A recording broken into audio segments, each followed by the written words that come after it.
Halo, Assalamualaikum warahmatullahi wabarakatuh.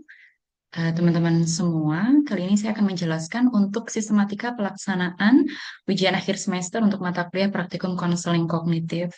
Sebagaimana yang kita sepakati, untuk pelaksanaan UAS dilaksanakan di tanggal 3 dan tanggal 4 bulan Juni, mulai jam 7 sampai dengan jam 16. Oke, ada beberapa hal yang perlu saya sampaikan untuk disimak semuanya ya. Oke, yang pertama sih membahas tentang setting pelaksanaan UAS.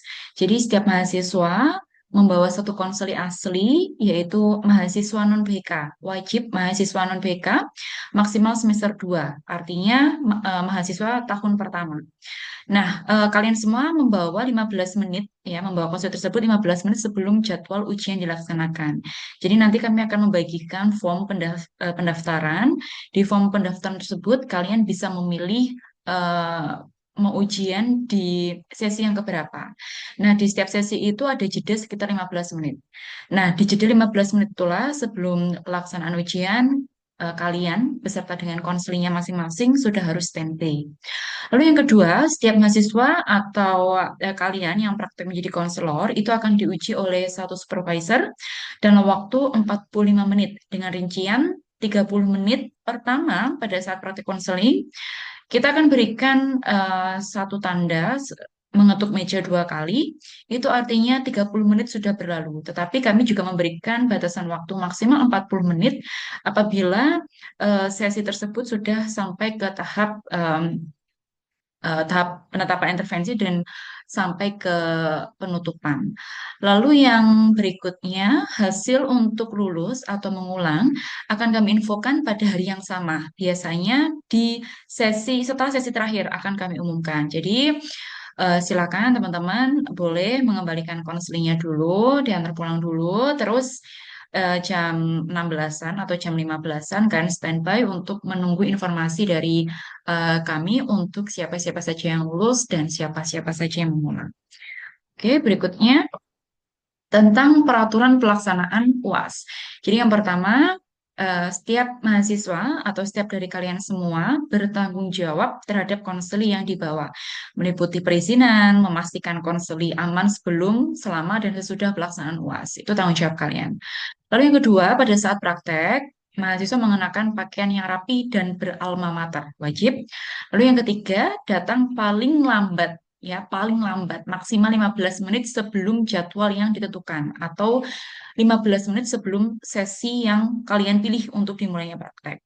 Lalu yang keempat, membawa tripod dan HP, ya, pastikan HP kalian memorinya itu masih available. Tripod juga karena itu nanti digunakan untuk merekam. Jangan sampai nanti di tengah perjalanan tiba-tiba memorinya habis atau bisa juga kalian setting agar resolusinya itu tidak terlalu besar. Jadi tidak terlalu banyak apa mengambil kuota penyimpanan kalian kayak gitu ya. Jadi setiap mahasiswa yang praktek maka wajib membawa tripod dan juga HP untuk merekam dan hasil rekamannya itu langsung diupload ke YouTube yang mana link dari YouTube dari video yang kalian unggah itu yang akan dilaporkan kepada kami. Nanti akan kami berikan link formnya. Dan untuk tagihan dari rekaman praktek ketika UAS itu dikirimkan saat hari H. Oke, berikutnya ini akan kami jelaskan tentang target penilaian untuk pendekatan RIBT. Jadi di form nanti kalian akan diberikan kebebasan untuk memilih pendekatan RIBT atau CBT. Kali ini saya akan menjelaskan untuk target penilaian RIBT. Yang pertama tentu saja pengelolaan waktu. Sebagaimana yang saya jelaskan tadi, diberikan jatah maksimal 40 menit ya, 30 sampai dengan 40 menit. Lalu pada saat prakonseling, itu juga akan dinilai tentang kesiapan konselor baik secara fisik maupun psikisnya kalian. Lalu yang ketiga, kemampuan kalian dalam membangun hubungan, ya, hubungan konseling. Dan yang keempat, yaitu yang dinilai adalah keterampilan kalian dalam melakukan asesmen ABC beserta irrational belief-nya. Yang kelima, yang dinilai adalah keterampilan untuk kemampuan kalian dalam mengubah kognisi atau disputasi. Yang keenam, menilai tentang keterampilan kalian dalam pengembangan emosi serta pengembangan perilaku baru. Dan yang terakhir, yaitu menilai tentang evaluasi dan follow up. Oke, itu untuk pendekatan konseling RBT. Saya rasa untuk berbagai evaluasi yang pernah kita lakukan bersama-sama ketika praktek di kelas, baik best practice-nya itu maupun hal-hal yang memang tidak boleh dilakukan pada saat konseling, catatan-catatan itu mohon untuk diperhatikan kembali karena itu akan menjadi panduan kalian, membantu kalian pada saat ujian akhir semester nanti ya. Sepertinya kami pernah menyampaikan beberapa hal yang tidak boleh apa saja yang tidak boleh dilakukan pada saat praktikum konseling.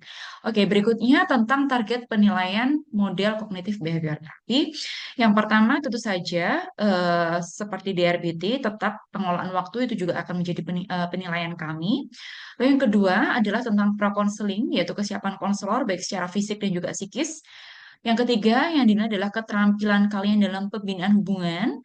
Yang keempat adalah kemampuan kalian untuk melakukan eksplorasi sehingga kalian dapat menemukan pola kognitif bermasalah pada konseling CBT, yaitu mulai dari eksplorasi core belief-nya, intermediate belief, automatic talks, dan sampai mengerucut kepada pemilihan pola kognitif bermasalah apa yang patut dilanjutkan ke tahapan intervensi.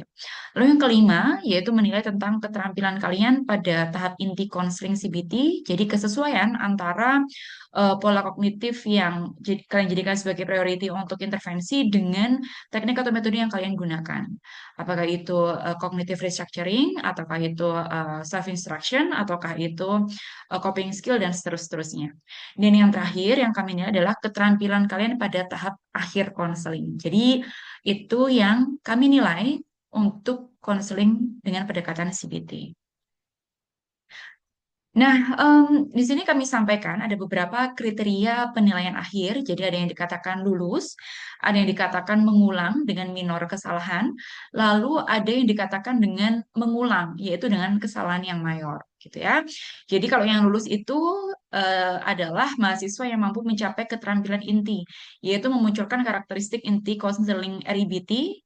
Itu ada di poin 3, 4, 5, 6, 7 yang sudah saya jelaskan di dua slide sebelumnya.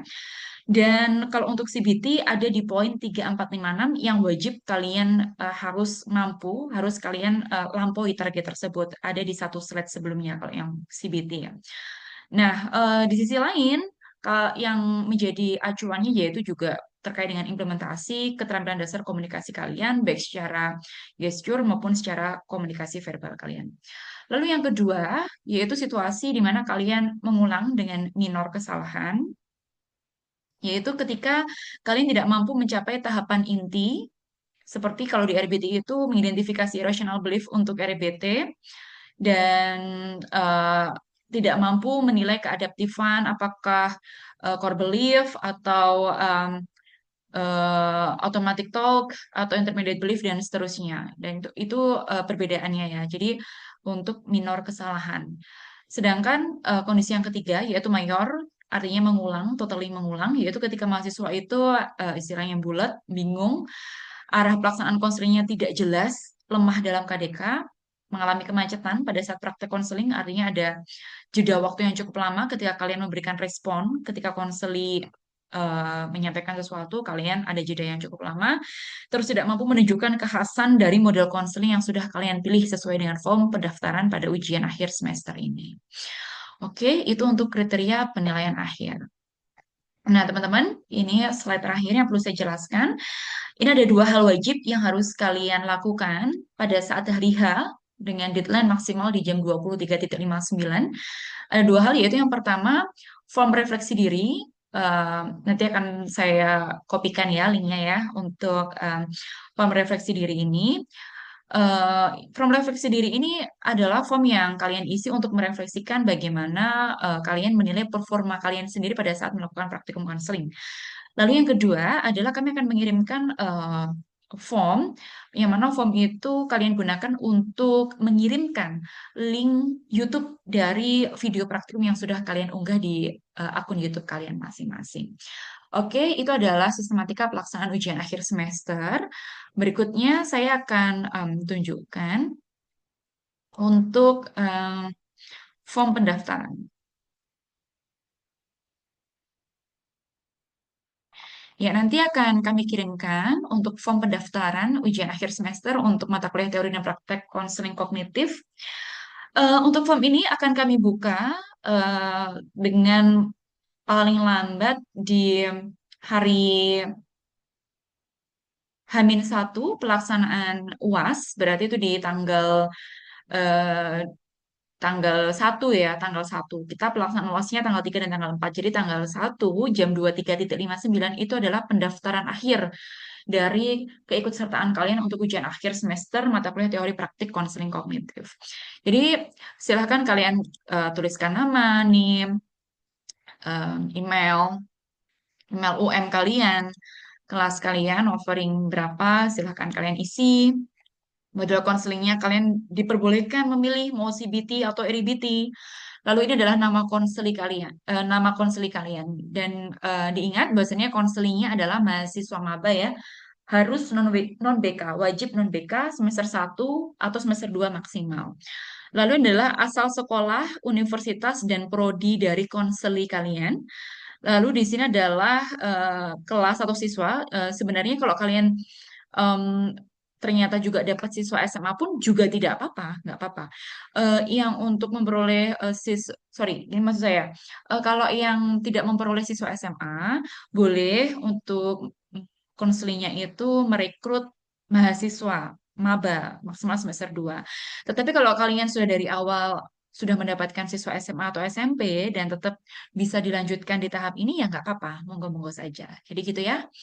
Lalu yang berikutnya, ini adalah pengajuan jadwalnya. Monggo, kalian nanti ini sistemnya adalah cepat-cepatan. Nanti ini akan kami sebarkan secara bersamaan untuk 3 kelas, satu angkatan kalian. Jadi total ada 93 mahasiswa. Itu nanti akan cepat-cepatan mengisi form pendaftaran ini. Ya, mau milih tanggal 3 atau tanggal 4. Nah, ini ada 6 sesi ya. Ada 6 sesi. Sesi pertama di jam setengah 8, sesi kedua setengah 9. Totalnya pokoknya ada 6 sesi ya. Nanti kita akan ada break di jam setengah 12 sampai dengan jam setengah 1. Dan perlu kalian ketahui bahwasanya satu sesi ini kami hanya bisa menguji 12 orang mahasiswa. Ketika kalian ngeklik salah satu sesi lalu tidak aktif, itu artinya sesinya sudah full atau sudah penuh, sudah terisi 12 mahasiswa dan kalian bisa memilih sesi yang lain. Dan untuk itu, pastikan dulu bahwasanya konseling kalian tuh fix bisa di jam berapa. Ketika kalian sudah fix dengan konseling kalian di jam berapa, baru pilih sesi. Gitu ya. Lalu yang terakhir adalah kalian harus mengunggah link bukti kesepakatan. Link bukti kesepakatannya dalam bentuk apa? Boleh dalam bentuk screenshot WA yang menyatakan bahwasanya konseli kalian itu setuju, berkenan untuk dijadikan konseli pada ujian praktik ini, atau juga bisa melalui surat persetujuan. Kalian bisa membuat surat pernyataan persetujuan yang ditandatangani dengan diisi identitas dari konseli kalian, difoto atau di-scan dan dikirimkan, diunggah di sini, gitu, di Google Drive. Jadi kalian unggah dulu di Google Drive dan linknya itulah yang kalian kopaskan di kolom ini atau di kotak ini. Lalu langsung klik submit. Nanti secara periodik kami akan ngecek siapa-siapa saja yang sudah daftar dan langsung akan kami plotting ke jadwal fixnya sesuai dengan pengujinya masing-masing. Oke, kurang lebih seperti itu dari saya. Kalau ada pertanyaan, silakan langsung ditanyakan melalui grup WA ya. Oke, terima kasih. Wassalamualaikum warahmatullahi wabarakatuh.